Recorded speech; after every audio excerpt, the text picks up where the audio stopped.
on the upswing of 10 o'clock this Tuesday evening, the 1st of September. And right now on the chair, or in the chair, we have Mr. Afra Raymond, and he's having some discussion with our panel. And we're going to continue that discussion right now with Leah from Youth Ambassador TT. Leah?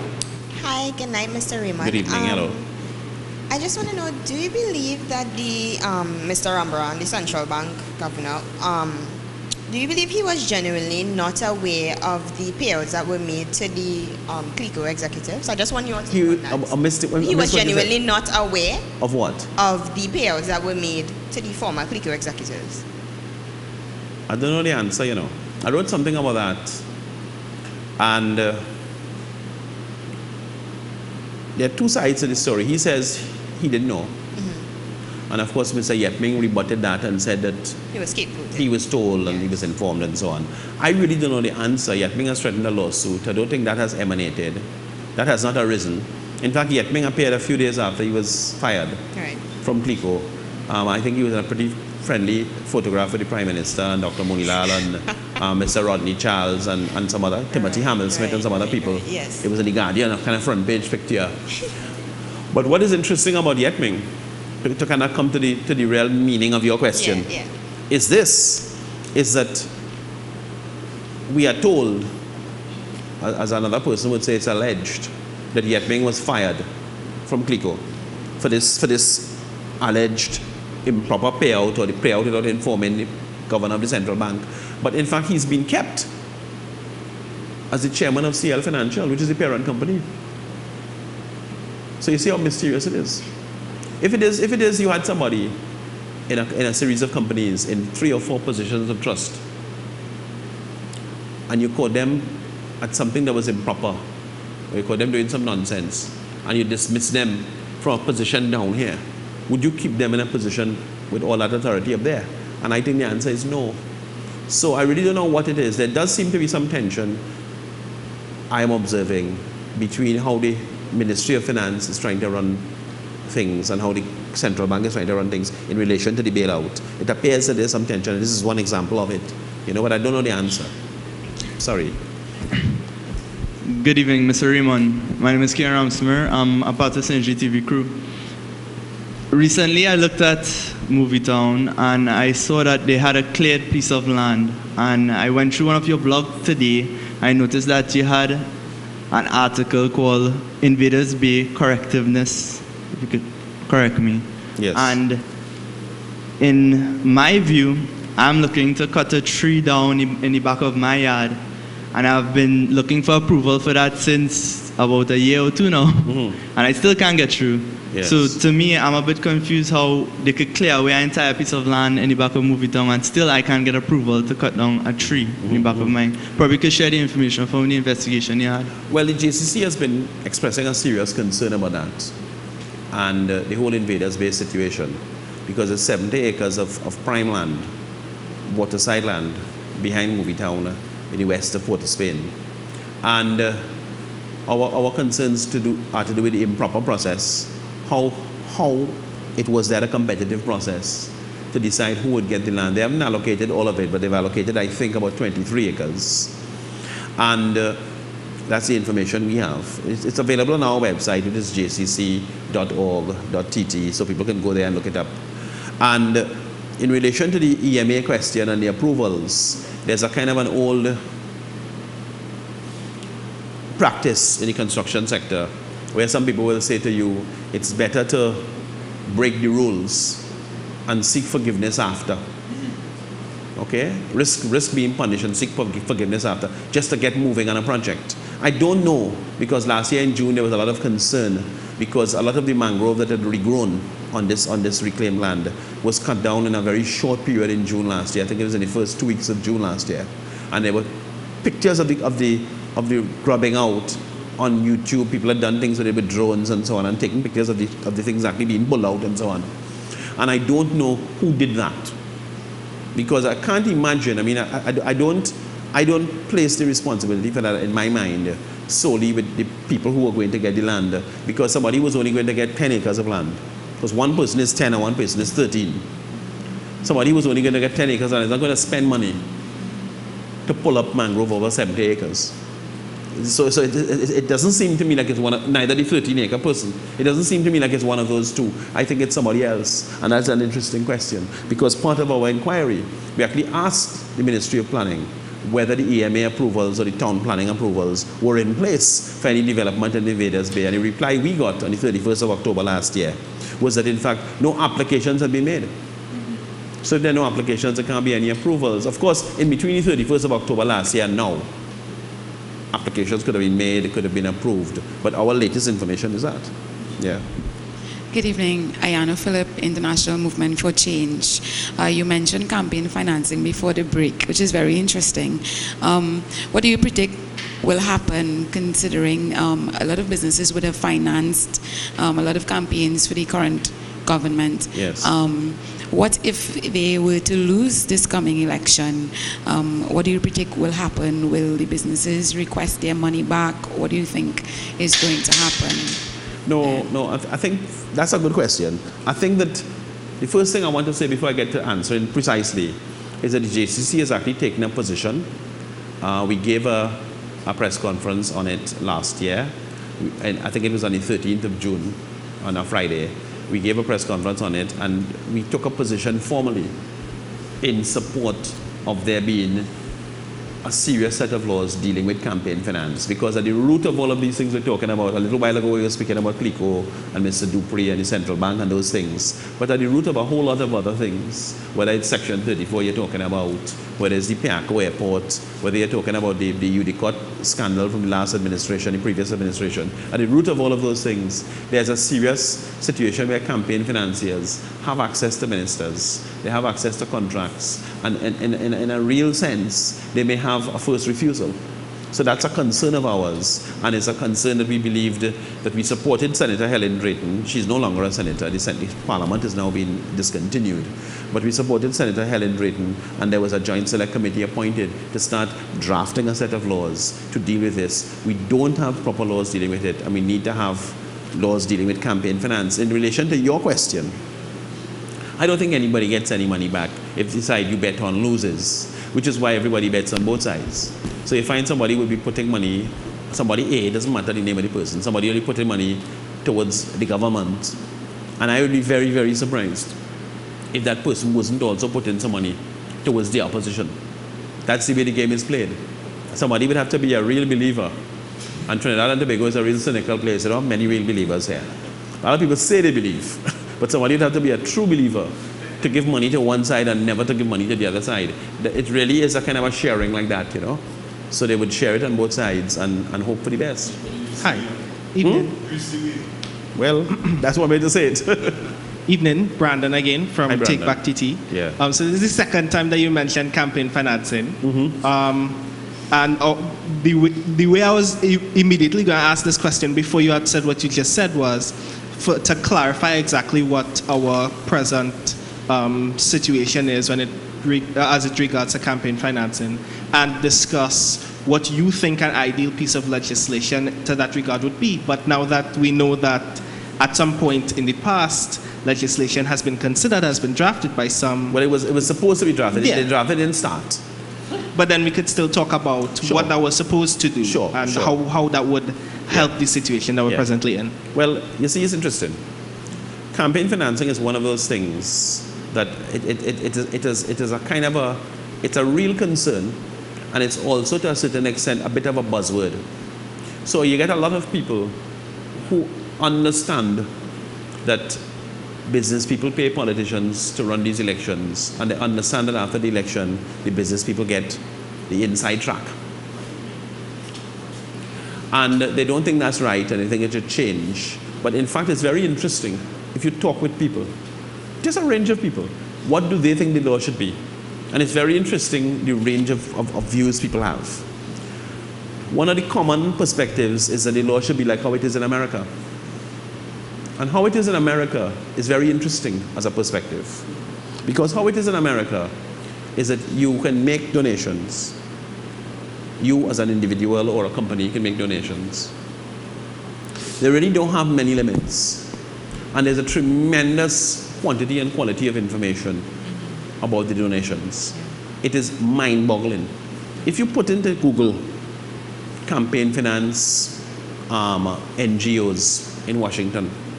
You can get a wealth of information about this senator, how much money they accepted in October of 2012 from pork sausage manufacturers, and then they voted 10 days later for this, which was to increase the profitability of the pork manufacturer. They have this thing worked out, these NGOs in the States have this thing worked out to a fine science. But the point is this, as I said, we not just discuss anything, we discuss the meaning of the thing. The point is this, when you look at the American political situation, and you look at the fact that all this information is out there, who gave money to who, exactly when, to secure vote on that, about exactly what. When you look at that, the American legislature, which is the Congress and the Senate, those are the bodies that make laws. The American legislature, there's considered opinion that the American legislature has been captured by big business interests, whether it's a military-industrial complex, big pharma, the financial industries. There's a way that has been captured. In fact, it has the information has not really assisted. So it needs to be a little further than that. We understand. We don't mean to cut you across, but just off the topic. Yes. I just want to know is how close or closer are we to proper procurement legislation? Because we continue to see these questionable contracts being given out to the highest bidder, etc. And also, do you see any possibility of the wrongdoers in Clico crash being prosecuted for their part in the crash? Okay, well, that's two mixed questions. I'll answer the first one straight. I'll answer both of them.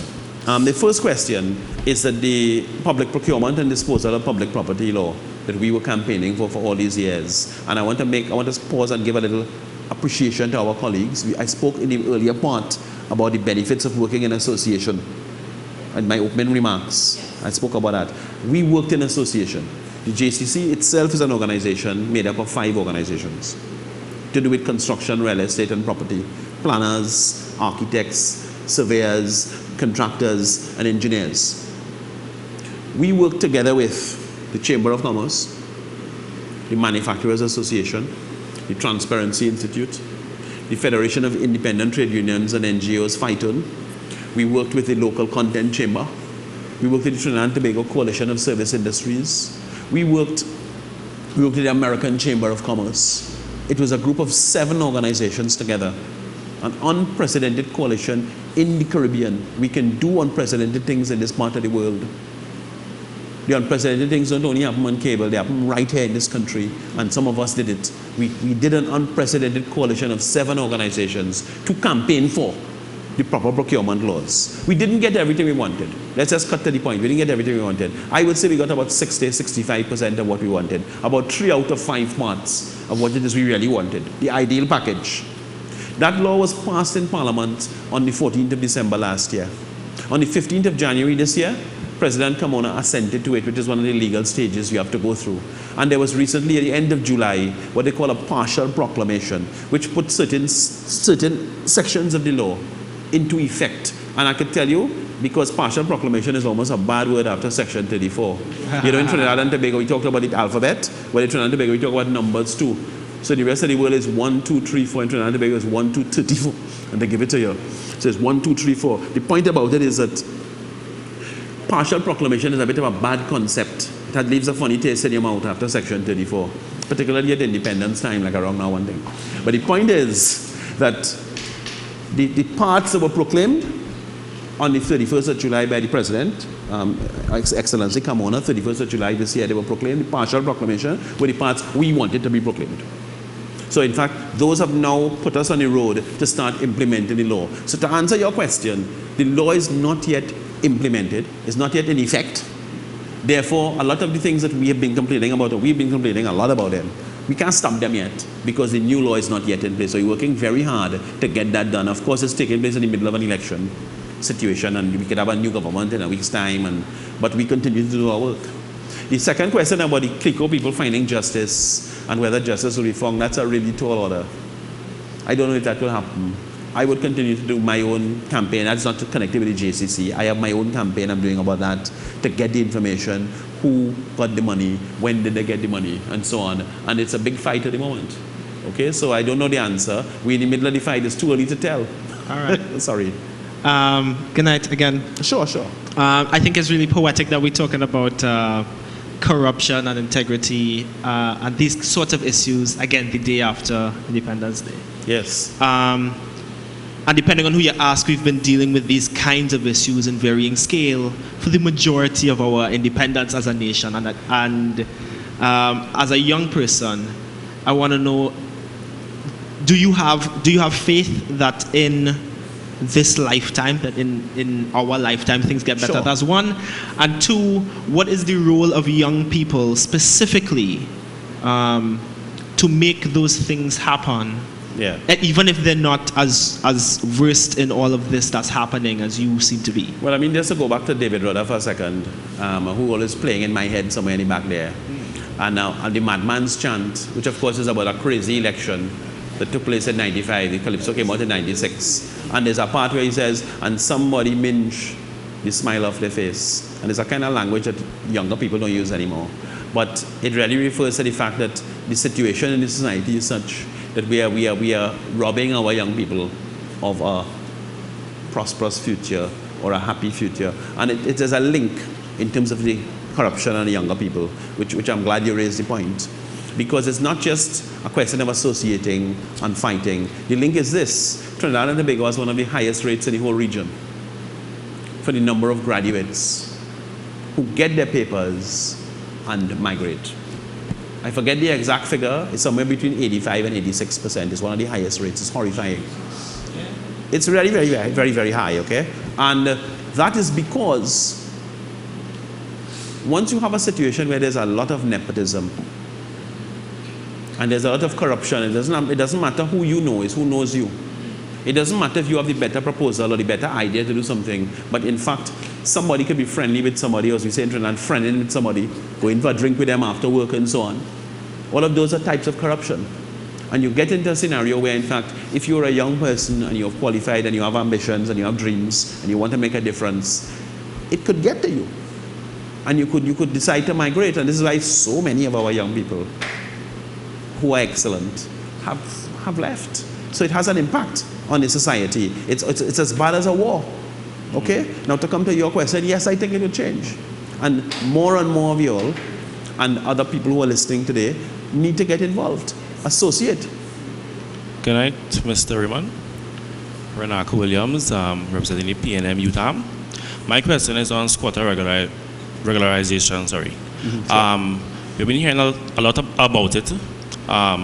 Persons are not too aware, about the benefits or the pros and the cons about it. Some they are afraid that they may lose their land. They may maybe an issue of land grabbing. How do we go about the process of determining who deserves to keep their land, or persons might have been there for a longer period of time? Is the process in which they are going about it the best, or is there a better sure alternative? Yeah, well, I'm happy to answer that. That's a huge question, but I'll do my best to answer it. I'll be about 5 or 6 minutes. I'll do my best to answer it any time, okay? The answer is no. The process that we're going about now is not the best. The government has a program that they call Land for the Landless. And the way that they change the rules in March, on the 19th of March this year, Cabinet took a decision to put into place a serious review of the Land for the Landless. And that decision involved amendments to the Act concerning land. The State Lands Act 1998 was being amended, okay? And some of those amendments, I'll list a few of them for you so you can understand what it is I'm talking about. Under the old system, to qualify for Land for the Landless, the family income was set, the maximum was $8,000 a month. Now that made sense because under the HDC, the maximum family income to get a house was $25,000 a month. So a piece of land alone was $8,000 and a house was $25,000. It kind of made sense. The new system that was being put in place, which I was fighting against, raised the limit from $8,000 a month to $30,000 a month. Second point. These are facts. I've written extensively about it. Second point. Under the old system, the 98 Act, there was a requirement for somebody applying for land to be somebody identified as disadvantaged under some criteria that was set by the Ministry of Social Development. So somebody couldn't just have a low income, they had to be disadvantaged. And then you would be able to make the application and apply. Under the new situation, the word disadvantage was specifically deleted. The new law actually creates a section where they say, we are therefore deleting the word disadvantaged, and this whole section dealing with disadvantage. Thirdly, you're dealing with what we call, in the lingo, we're dealing with communities to be regularized. Communities of people who have unauthorized occupation of land to be regularized. And those communities had been identified before. And the new act contained a list of areas. And that list of areas, I could tell you, is all the way from Charlottesville to Lucero, is about 400 or 500 areas. It's huge. Basically, there's no part of the country that they couldn't come along and say, right, this person has to be regularized. Now, to answer your inner question about, you asked an inner question, people losing their land, the whole State Land Act and the Land for the Landless program has no relationship. It doesn't touch upon private land directly. It touches upon state land, whether it's Carney land or Petrotrin land or that kind of thing. But and in fact, the whole thing was so bad, I ended up calling it land for everybody. Because the way that they had constructed this new set of rules, because $30,000 a month is a very, very good income. Somebody earning $30,000 a month could go to the bank, get a mortgage, and buy a good house in a good area for $1.8 million. They don't need to apply to the government for anything. So if it is you're creating a situation where you've raised it from $8,000 a month to $30,000 a month, you've deleted the word disadvantaged, and you've created neighborhoods throughout the whole country, what you're actually doing is you're setting up a scenario where in fact anybody could get land under the program. And in fact, what will happen, once you open the doors of a program like that, a program that is to serve the needs of disadvantaged people, once you open the doors and you let anybody step in, the way things work in our society, if you're educated and you went to a good school, and you know people who went to a good school and all of that stuff, you will have a friend inside the ministry, you will have a friend inside the thing, and you will organize again, A for apple, B for bat, and you too will end up seeing for yourself. And what will happen is that the disadvantaged person who doesn't have those connections will be pushed to the side, which has also taken place within the HDC program, but that we don't have time for all of that tonight. Hi. And with that, I just want to let you know we still have, we're going to take a break and we still have about 12 minutes when we come back, around that, somewhere or thereabouts. So we still have 12 minutes because we started a bit late. All right, so what we're going to do, we're going to take a break, final break, and then we're going to come back and the panel and Mr. Raymond, they're going to wrap things up with about, maybe, I think we should get in about 3 or 4 questions. All right, so maybe the HGC issue will pop up. All right, so stay tuned. We'll be back after this. Sure. So far, so good. We live to fight another day. It's politics time again. Summer